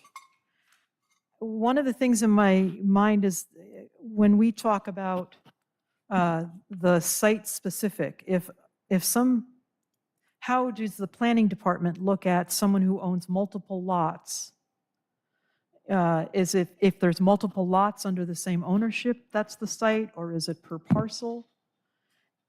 The reason this caught my attention was when we did a minor expansion of the mixed-use district during our comprehensive plan future land use map,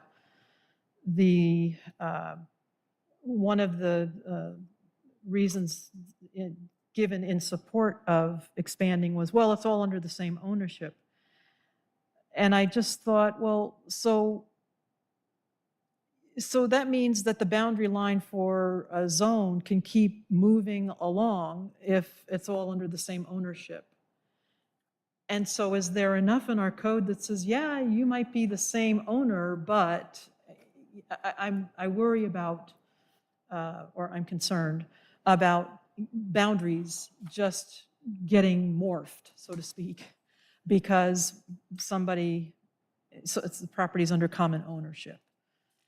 So when you're saying site-specific, could you speak a little more about what that means? So site-specific specific is when a property owner or a representative of a property owner comes to the city and is requesting a zoning and/or a zoning and land use designation change to their property.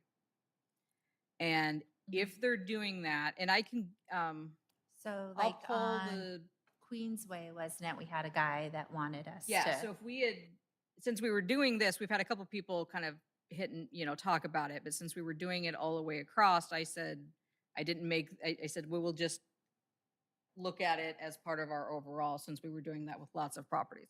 But if, let's say, or like the guy, so let's say the property that was, who had talked to us next to the school that was wanting to do multifamily. We did it as, we're looking across the whole thing anyway. I'll bring it up, and the planning commission was not for it.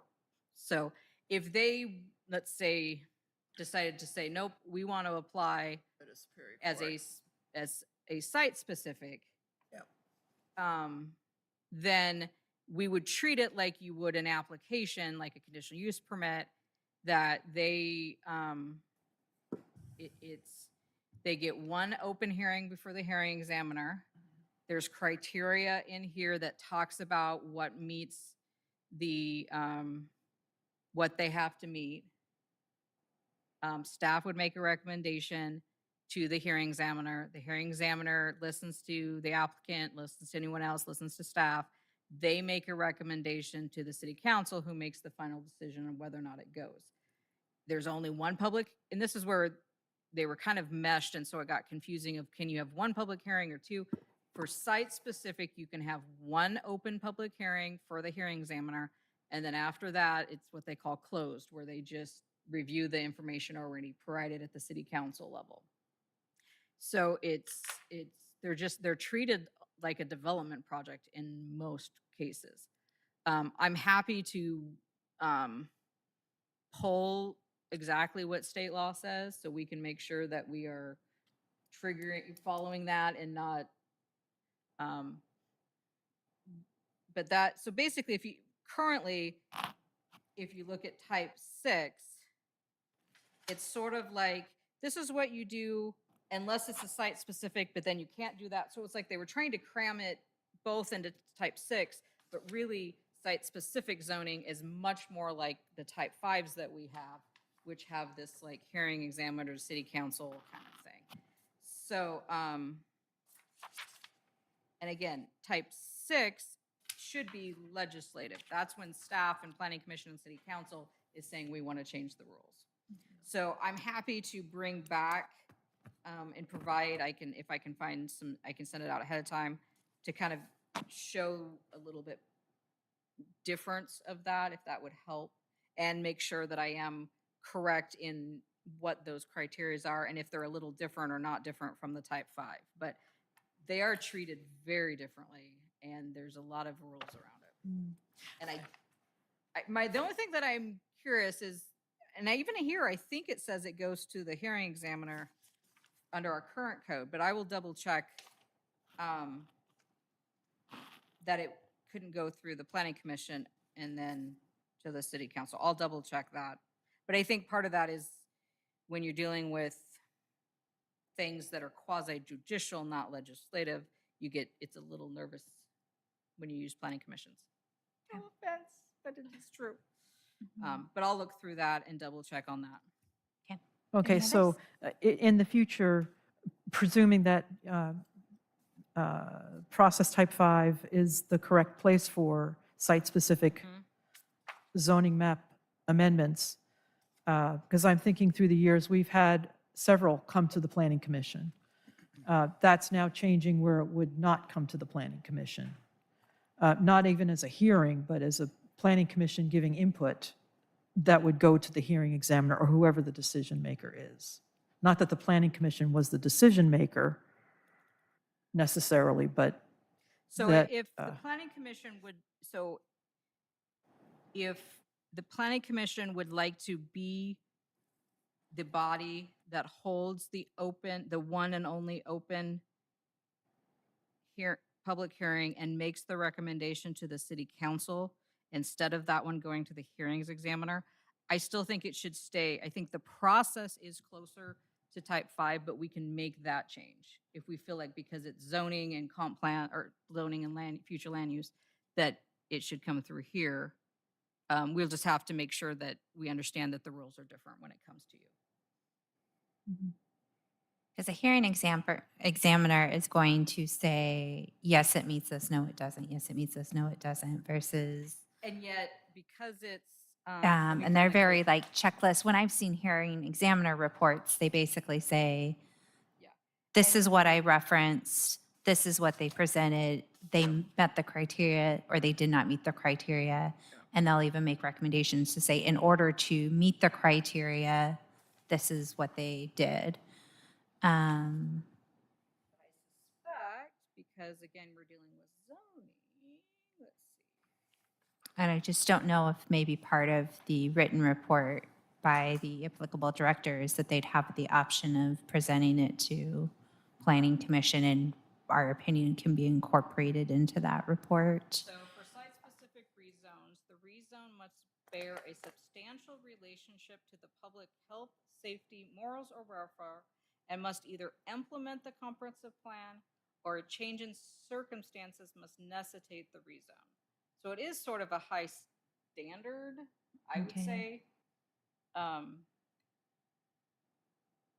Especially, I mean, and if it doesn't agree with the future land use map, then it's an automatic no. Okay. Because it's not going to meet the, I mean, it has to be in compliance. Now, if it's one of these where we end up with, they want to go from, what are we moving to? Neighborhood residential. Like if we end up with a couple zones under neighborhood residential and then we want to move from one to the other, that's still compliant. Maybe that's reasonable. Okay.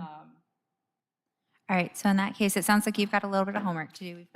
We're at 7:57, so I want to make sure we're respectful Yeah. of time. So I will come back with some more Okay. information on those because it is a different, and it may be something where I wouldn't mind going through that process, that chapter at a later date anyway. Okay. So with that, it sounds like we've gone through 2 rounds of comments on the decisions and appeals highlights. We did not get to B and C, but those ones were pretty minor. Those are, you want me to just do a real quick? Sure. If Um, that's okay with everyone, that we go a few minutes over, or getting head nods? Okay. So for variance, we discussed this one quite a bit, I think, at the last meeting. So my original proposal, or just our original discussion talked about like a de minimis and a minor and a major. We tossed the de minimis. So the idea is to, right now, we only have one variance process that goes to the hearing examiner.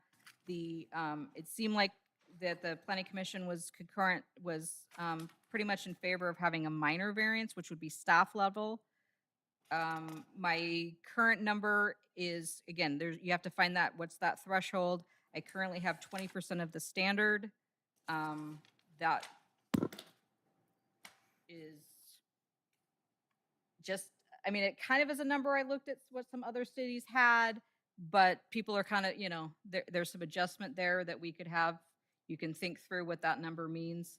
And so then I added minor variance criteria, I find variance criteria sometimes is a little, I don't know, too subjective. So I was trying to tighten it up a little bit. So anyway, you can look at those, and I think there was consensus to add a minor, but think about 20, so it would be like if the setback was 20 feet, 20% would be 4 feet, right? Yeah. So anything 4 feet or less would be minor under this toss-up. So if you'd rather be 10%, you'd rather be 50%. Again, cities, I've seen some are greater, some are less. That was kind of in the middle. So think through that. And then again, the last one is, again, pretty basic. It's just going through, it's the application requirements, which we were talking about. This is where you would go to. And I printed out the chart, hopefully a little bit bigger so you could see it. But it basically just sort of outlines, these are the items that normally we require. And it's basically just updating to what we require today. So the application one doesn't have anything, I don't think, drastic, other than kind of cleaning it up a little bit. And I did recommend removing something. Oh, Information on master the surrounding plan, area? because we no longer are going to have the master plan zone. Okay. So, but other than that, I think I left everything. So those, they're not, like you said, those are pretty minor and straightforward. So I will schedule a public hearing for next meeting. Again, that doesn't mean that decision has to be made, but let's have the public hearing so that we've checked that box. And then my suspicion is we will, there'll be some things still discussed. And so maybe fingers crossed in October, a vote could be taken. All right, that sounds like a great plan. All right, so with that, looking around, I think that closes agenda item 6A, permit processing procedures continued. So with that, we will have our public hearing next month, and then we'll continue that conversation and close that out. Next up is staff reports. So like I said, we'll schedule the hearing for the procedures at next meeting. Framework should be ready. Hopefully that we get everything we need from Public Works and the transportation. Again, it's close. We're just realizing there's some few fine tunings that we're just wanting to make sure we've got those numbers. If that's the case, we may also hold the public hearing for those 2 chapters for the comp plan. And then, again, the recommendation doesn't necessarily have to be that night. It can be the next meeting, but that way we've done the public hearing. And that's just for those 2 comp plan chapters. And then they should also be able to bring back some zoning stuff we can start talking about. And then I also will try to, my plan is in the next month to meet with the residents up on that 70th and 99, just to get a feel of what they're, explain to them in a more informal, what we say when we're thinking some of the mixed use, get a feel of what they are thinking that they want. And then that way I can kind of bring that back. You said comp plan, transportation, and what else, what other element? It's capital facilities / utilities. And it needed all of the current capital improvement plan stuff, which Public Works was working on that at the same time we're trying to do this. And so we're kind of back and forth, and then we edited it and found a few things missing. And so Val is now, he got dumped on him. So he is furiously trying to figure out all this stuff for us. So hopefully that'll be ready. And I will be at Milton Days. Perfect. All right, and then, so that takes us to commissioner reports. I will start at this side of the room. Commissioner Sweat, I've got nothing. Commissioner Whalen. 2 things. I'm glad for the opportunity to continue the discussion. I have some things that caused me concern about variances, so I'm glad for more time to talk about it next month. Excuse me. Some of the changes that I've seen in Milton are, I would just removal wholesale of large trees that qualify as significant trees based on the diameter at base, breast height, I think it is. There's a standard where you'd measure the diameter of the tree. And it seems that currently we don't include single-family development. And I'm just glossing over a few things. And I would really hope that we could really consider the benefits the trees provide, aesthetic, engineering-wise, health-wise. There's just so much of a benefit that it merits that single-family development be included in tree preservation standards. It seems that if it's a subdivision, yes, but if it's a property owner and I think our code is talking about 1 lot, but 1 lot can be developed into many. So I think we really need some tightening up. It's been sort of stark to see the changes. And that's all. Thank you. All right, I look forward to seeing everyone at Milton Days myself, and I'll continue it on to Commissioner Zarro. Milton Days, I hope I see everybody there. I'm super excited. I haven't emceed for a year or so, and just hoping there's a whole bunch of city employees in that booth because I'm gonna send so many people over that way. Discounts on their utility bills, and I'm making everything up. I'm winging it. So it's going to be interesting for people that know me and people that I know. You might want to steer clear of the stage. I'm gonna wear my hat just for you. And so, anyways, I'm super excited. I don't know if this is your first Milton Days, but second, yeah, it's going to be a hoot. I looked at our agenda and I noticed that our next regular meeting is September 10th. That's a Tuesday. Oh, it should say September 11th. Okay. Screwed up. Ooh, do we want it on the 11th? I don't know that, I don't think there's anything going on, is there? The husband flies out that day, but I don't think you're concerned That's all about I have. that. Thank you. Say the 11th unless I was. Okay. All right, and Commissioner Johnson. Yes, I've had several people coming to me, and I'll be putting in anonymous request of easements not being maintained, which is part of the property owner's responsibility, or a car sitting there with no engine for more than 2 weeks and still is there. So I've said I would put it in for them anonymously, one of the forms. And then my big one for me, coming from my heart, is not wanting to be killed trying to pull out of the parking lot at Ace onto Milton Way because of the bushes that are on top of the rocks. I have seen multiple people almost get hit. I have almost been hit because you cannot see up to the light as people are coming down. You can, because of the bushes. Be the south entrance to our. Yeah, yeah, it's really dangerous. Over by the walk. Yeah, Yeah. the brick is all right, but, because you could see a car over the brick, but those bushes are 4 feet, maybe 3 feet. How tall do you think they are? 3 feet tall? Yeah. And they're bushy, you can't see through them. Put that one in on the online. Okay, I'll thing. do it tomorrow. If it's cars parked in the right of way, it's the police department. Don't let them tell you otherwise. Yeah, you can go, I'm gonna- you'll go yeah. round and round Oh, on no, that deal. I Public got them on, Works, everybody. I had them go to 11th and they solved it, so I'll do my harassment. But, It's the one line yep, that's okay, one I line understand. drawn in the sand. Well, the question I have, Parking right, okay.